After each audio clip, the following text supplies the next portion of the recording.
Well, hello and welcome back to Power Play Garage.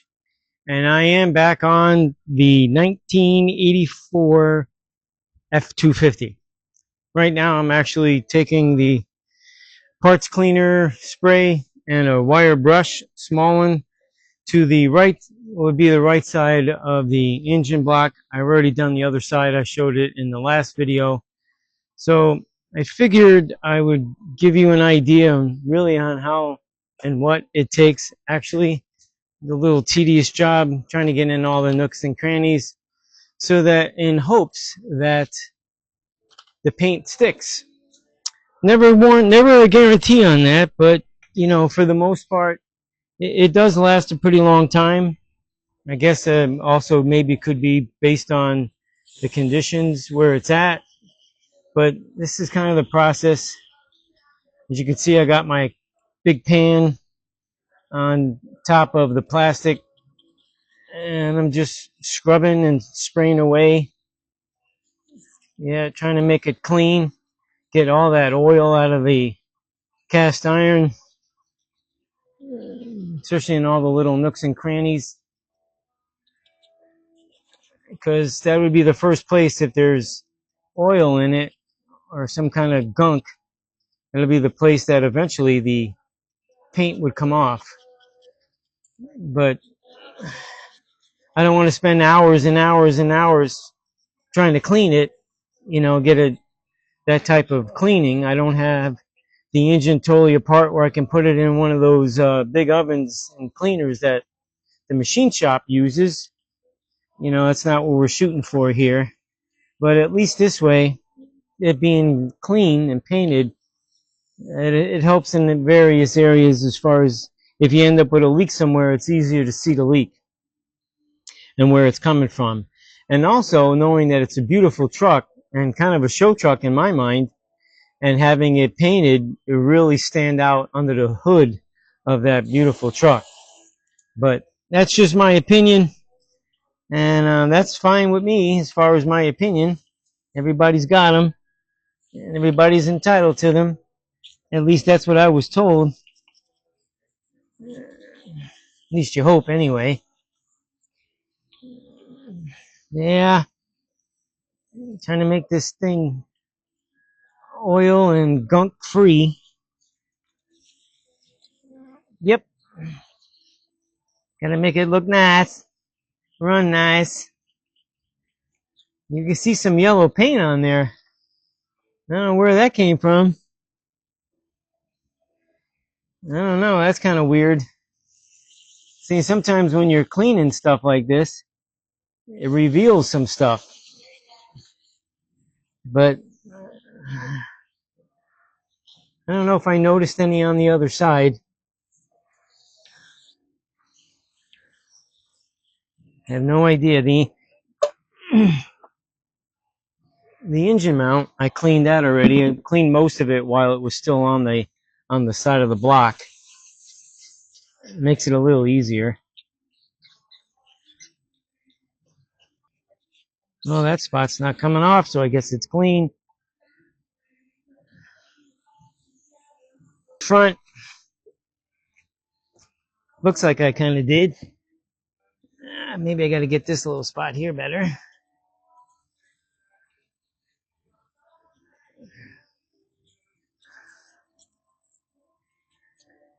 Yeah, I guess it's not going to come off.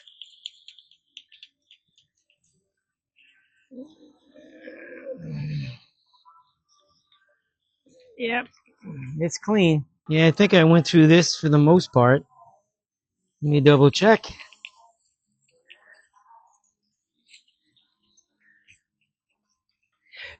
If not, I'm cleaning it up just to make sure the paint sticks. Hopefully.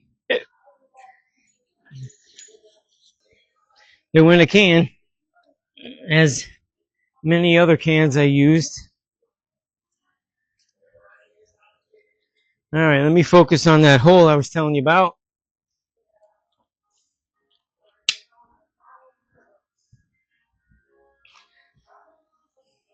Right there.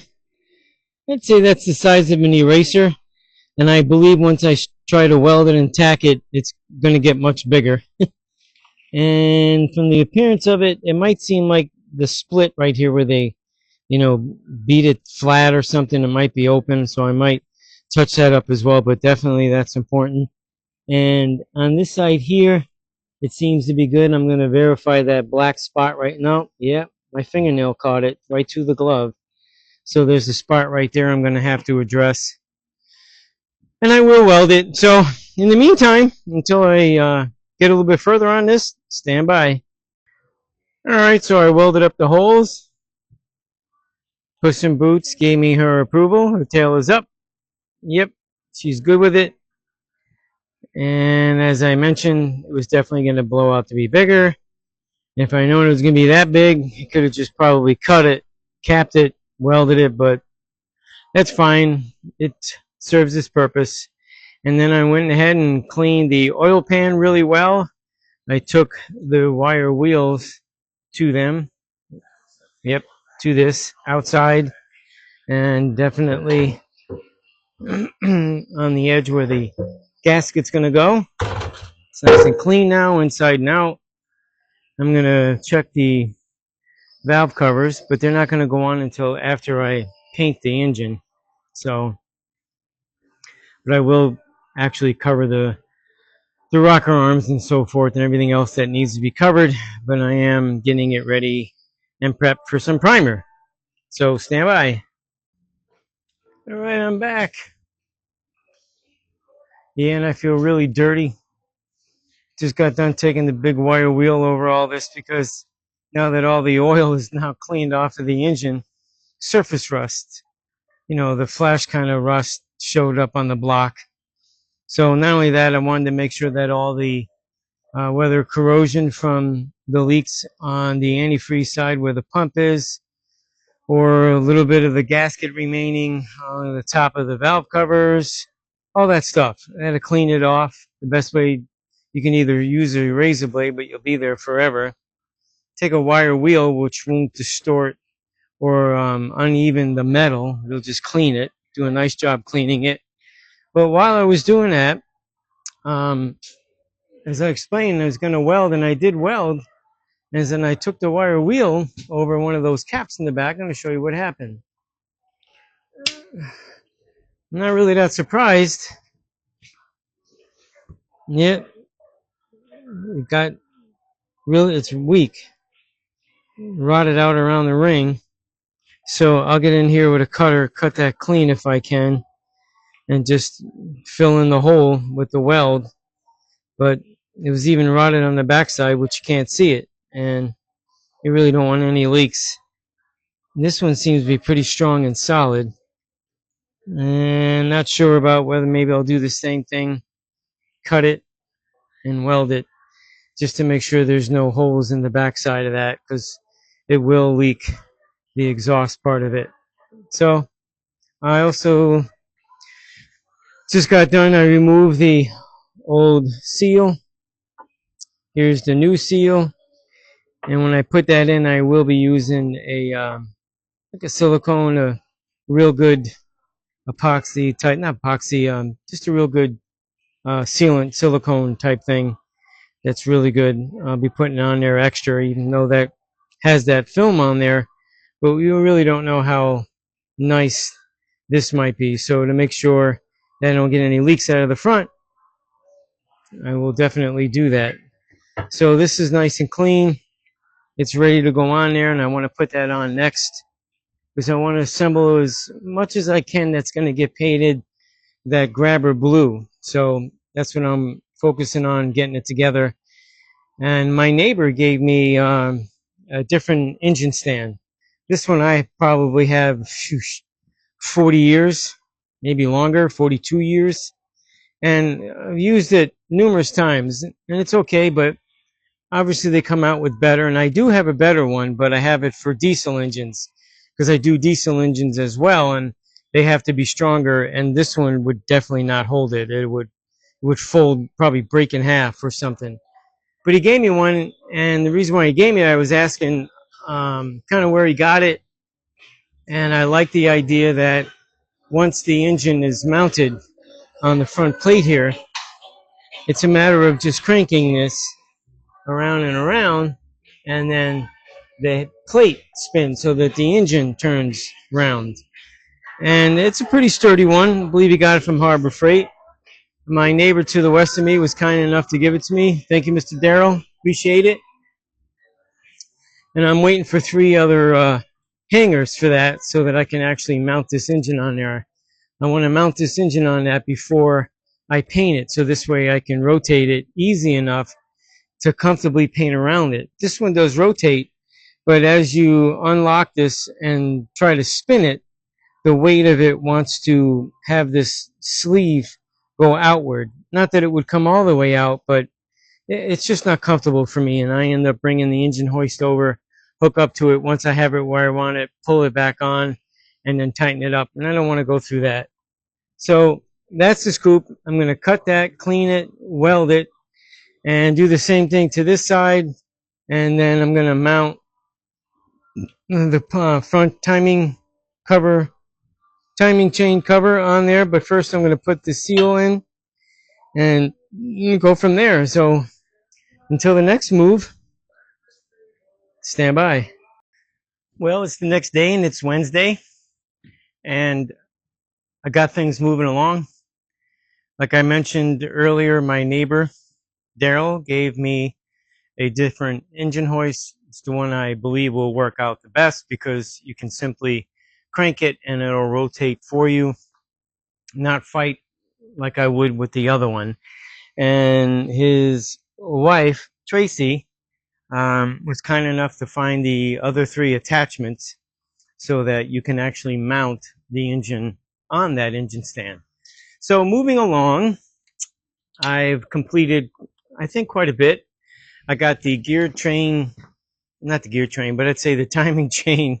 I'm used to the bigger trucks, they're called gear train. But anyway, timing chain housing, because it's more than just a cover, it's a housing, to where the water pump is bolted onto it as well. And that's all in place. The new seal is in there. And the oil pan is nice and spiffy clean. And I took the wire wheel to it. It really needed it. And so that the paint was thick, there was some black stuff. It could be tar, undercoating, wasn't sure.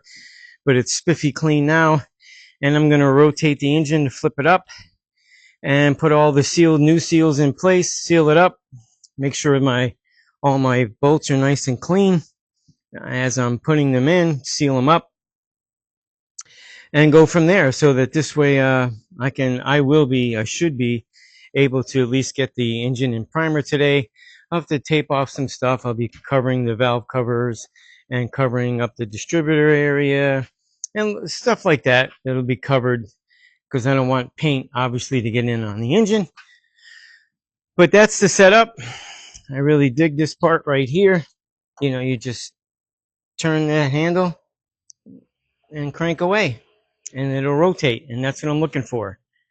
Unfortunately, this one here will be used just strictly as if I need to hold an engine and keep it, in place somewhere and not have to really work on it. And that will be the one I will use.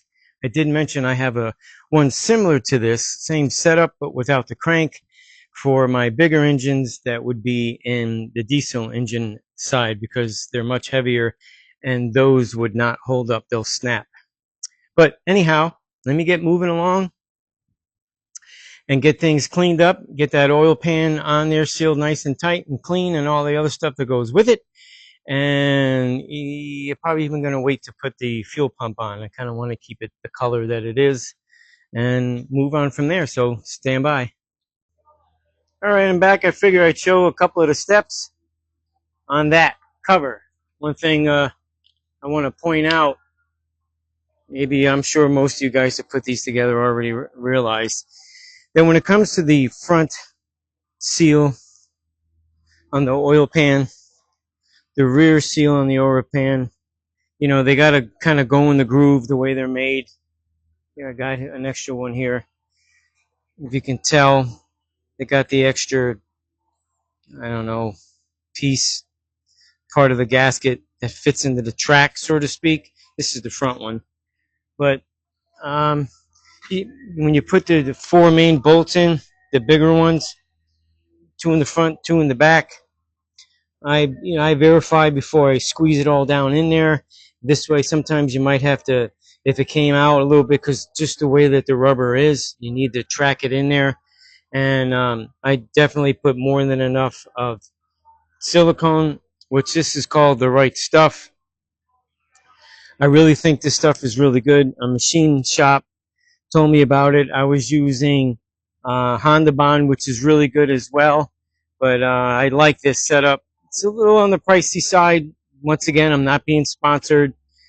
It comes out to about $37, I think, for that size. But it lasts a while. And I put it on underneath the caulk style gasket, as well as a little bit on along the top, the whole thing, definitely in the bottom, the inside.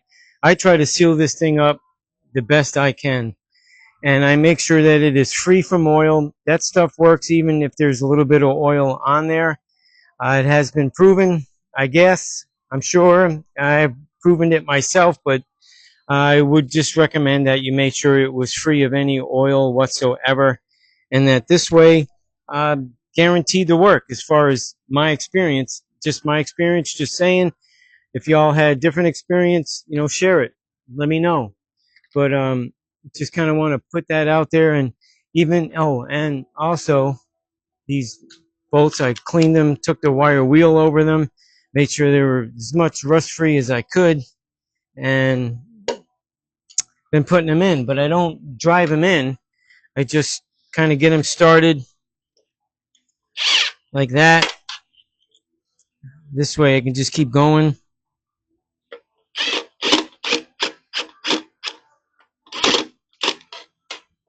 I don't know what happened there.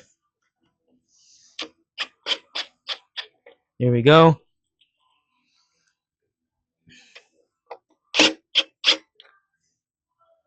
See, I don't drive them home. I will snug them up by hand. You don't want to put that much pressure on the gasket like that.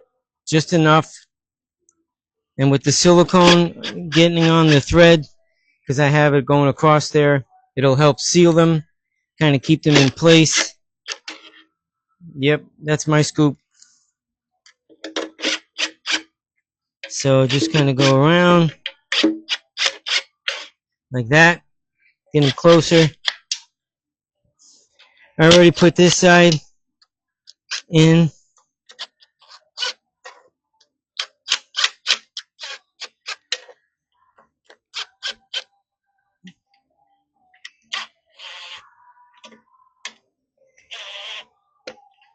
It's four of them. I have them already snugged, so there's no need for me to go over them again. I don't want to over tighten them.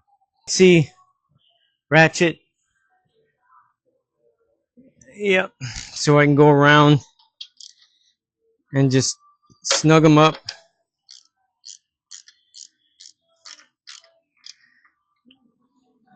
Might as well put the cap on this. Place it there. Yep, you just gotta snug them. You don't gotta crank them like it's holding the engine together. And actually, I've bought in lifetime warranty oil pan seals, especially for the 5.9s, and they even give you the inch torque spec on them because they don't want you cranking them. And it worked the first time I used it. The second time, I think it worked when I had to get into the bottom end of a 5.9. But the third time, because it says it's reusable, it didn't work. And I believe it was a little over 80 bucks. I still have the receipt. I still have the gasket. One of these days I'll reach out to the company and let them know that it has failed. And I went back to the standard oil pan gasket on the 5.9 Cummins diesel engine and sealed it up just like I just did this one. And hallelujah, no leaks. Yep, no leaks. A little snug. Just want to make sure. Little snug. Now this side.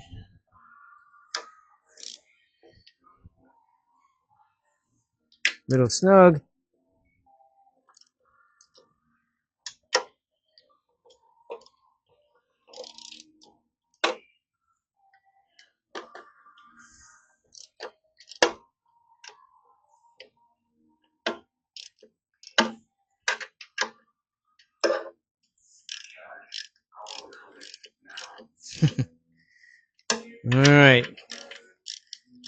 2 more. Guess I didn't spin this one in there far enough. Nice.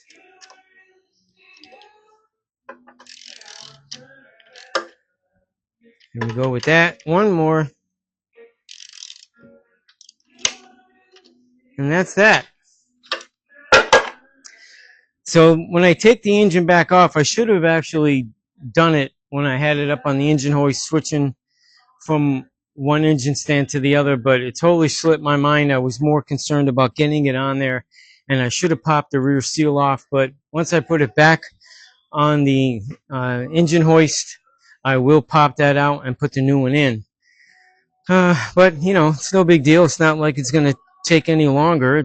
Just I should have done it in between to make it easier, but it doesn't matter. But anyhow, you see how that is. And then I'll actually go and trim some of the excess off, just a little. And also here in the front, on the water pump side, because it was set up for 2 different types of pumps. But that's the scoop. Next step, stand by. All right, I'm back. I got it all papered and taped off. Even got the new thermostat in there. I went and picked that up. The old one read 160, so 160 went back in it. Yeah, there it is. She's ready to rock and roll. Everything's taped off, so now I'm going to shoot it with some high build super primer type stuff. Yeah, then I'll just do, once it's dry and set, I'll do a little sanding, not a lot, and then I'll, after that, before I put the color on there, then I will spray it adhesive on it just to reassure the stick on it. But that's just giving you a bird's eye view of it all taped and papered off. And I should be able to do a pretty nice job of shooting in all these different areas. That's why I put tape on the distributor to keep it tight. Kind of like you can use aluminum foil like I did back here, but I wanted the tape, it sticks a little tighter. So that's what I did. But she's all ready to go. So the next step is to shoot some primer. Stand by. Well, here we are. And this bad boy is now in primer. It's nice and smooth. Just primer, obviously, but it does look really good. All the way around, underneath. And that's the benefit of having that right there. I did turn it, not all the way around, but enough to where I can comfortably spray the underneath. Yep.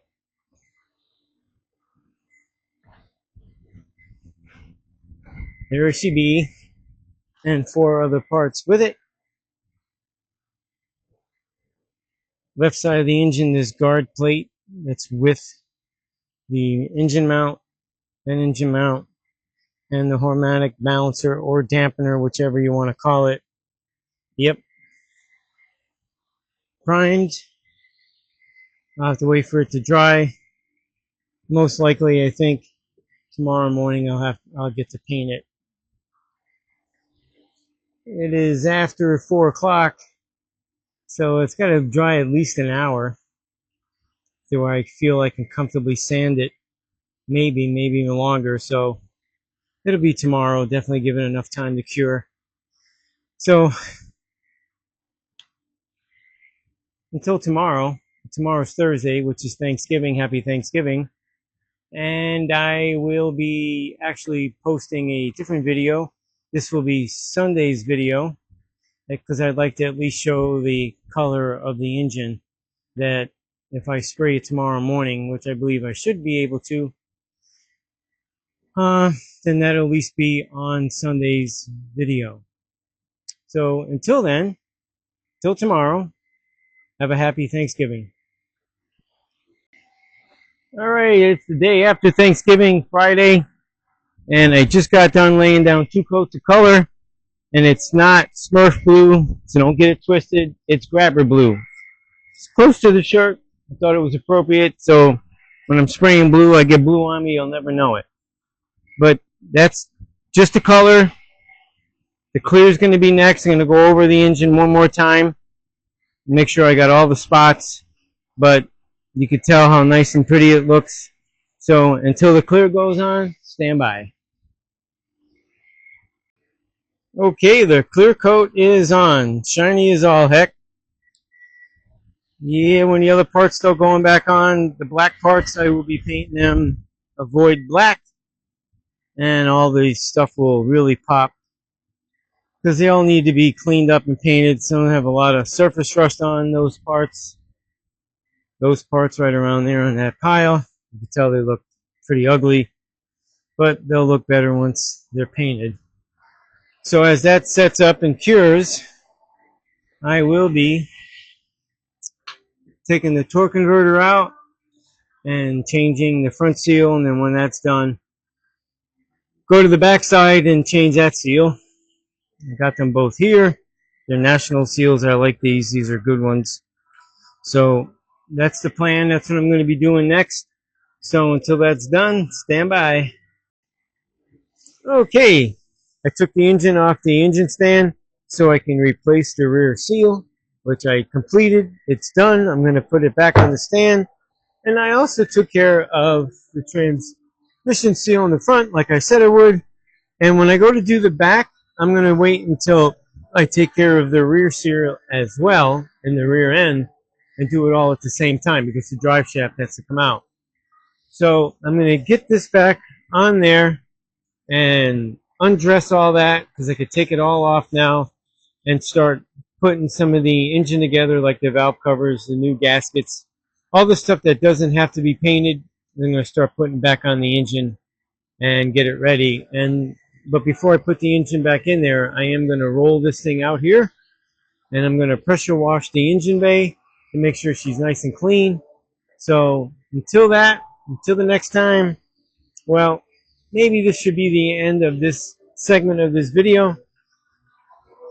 So I think that'll be it, because by the time I get that all together, I can show it on the next segment, and anything else I plan on doing here in the beginning. I do appreciate people watching. If you subscribe, if you haven't already, give me a thumbs up, make a comment, and until then, try to get something done. Thanks for watching.